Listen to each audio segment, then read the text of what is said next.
righteous, and the river will open for the righteous, and the river will open for the righteous, and the river will open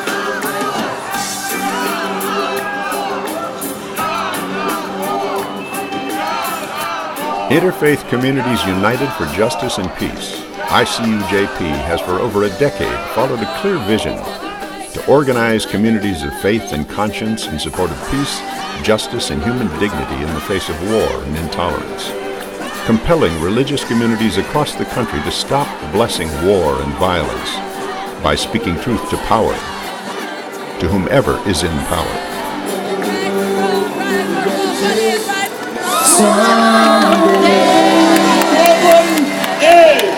That for too long, we the people have allowed our elected officials and big business media to direct us away from peace to war, away from brotherhood and sisterhood to chaos.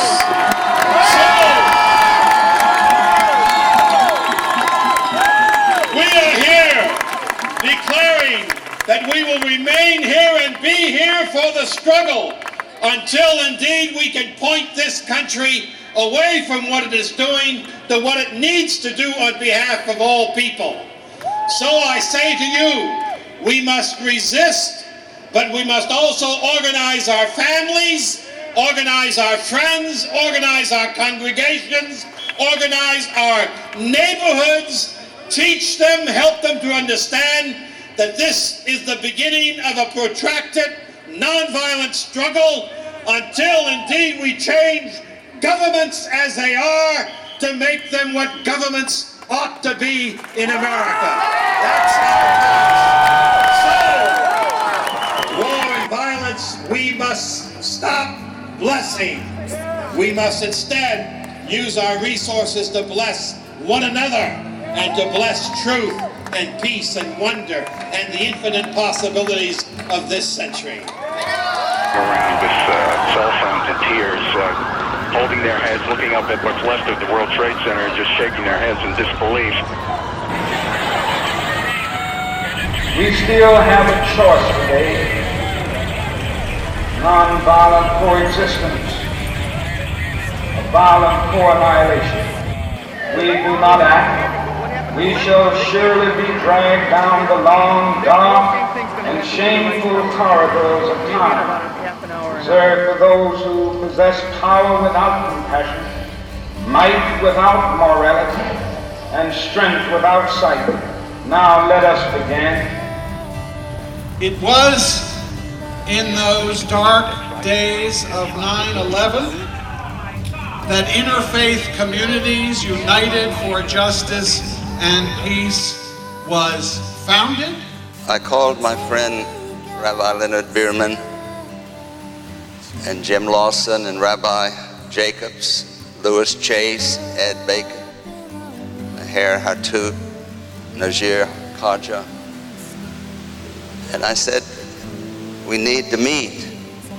We need to see what the religious community's response is to this tragedy. You can remember the day when there was a blackboard and we set about to give this organization a name. And every word meant something and has meant something for the last 11 years. And so the Interfaith Communities United for Justice and Peace was born. And we have met for 550 Friday mornings at 7:15. Interfaith. We knew that had to be the core of this work. We knew the traditions we had all come from. Christians and Jews and Muslims and Buddhists and Sikhs and humanists and others. Communities. This was not meant to be just another group of leaders, of clergy, officially blessed into their face. This would be communities that would do the hard work we saw ahead of us. Interfaith communities for something and not just against something: justice. We knew it had to start with justice and peace. And that was our ultimate goal. Interfaith communities united for justice and peace. Every day that we stay at war is another day of loss and tragedy that we cannot afford. Not in our hearts, not in our spirits, not in our federal budget. Every day is too long. Where have we been? Where are we now? What is the vision of the future that we long to create? Every day during Elul, we hear the sounds of the shofar, the ram's horn. May these sounds remind us of all of those whose lives were lost on the attacks on 9/11, and also in the wars that emerged in response to those attacks, both soldiers and civilians. May these sounds challenge us to ask what we have done over these years to bring healing to our world. And may these sounds empower us to work together for peace.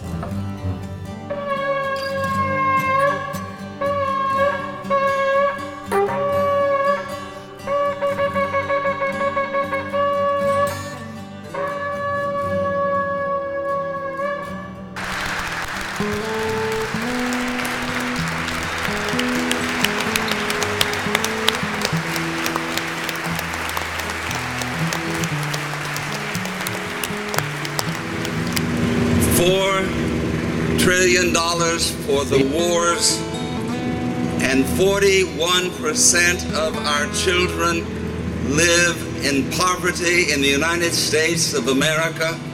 That is the greatest obscenity of our day. We say make jobs, not war, make sense, not war, make art, not war, make anything, not war.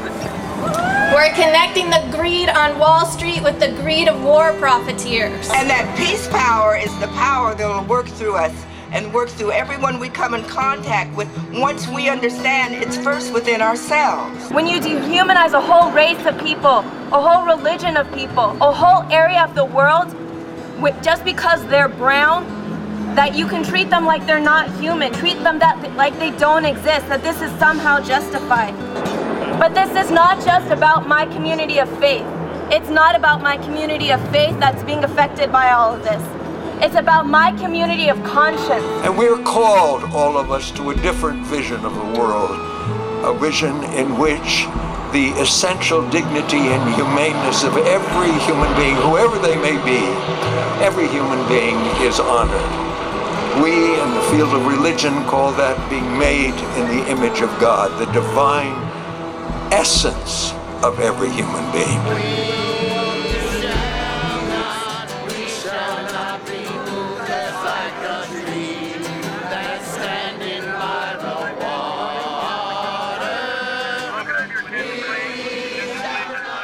I want to urge that we put aside all the political fancies about these days, and instead we unite around the notion that we must get in the way of the forces of spiritual wickedness that would reduce this country to an oligarchy and end the experience of self-government towards the destiny of every man and every woman. Subsequent to an arrest is going to occur. We shall not be moved. We will walk in peace. We shall not be moved just like a tree that's standing by the water. We shall not be moved. For over 11 years, ICUJP has consistently developed campaigns to expose and counter unbridled militarism and violence through public demonstrations, acts of civil disobedience, and organizing educational efforts against immoral and unconstitutional policies of torture, drone warfare and assassinations, ongoing human rights violations, and domestic spending policies that have created deep economic disparities in our society. From its inception over a decade ago, ICUJP has been focused on teaching nonviolence and building a culture of peace. Today, ICUJP remains committed to its core mission that religious communities must stop blessing war and violence. In September 2012, at a gala reception and ceremony, ICUJP honored the extraordinary life and work of Reverend James Lawson with the George Regas Courageous Peacemaker Award, inspiring the capacity crowd to sustain the struggle for peace and justice. Through ICUJP's Regas Internship, a monthly educational series has been established, encouraging interfaith dialogue and teaching the tools of peacemaking to young adults and all people of conscience. Through these various programs, ICUJP continues to grow its base of support, maintaining the flame of peace and justice now and into the future. We cannot afford to do otherwise.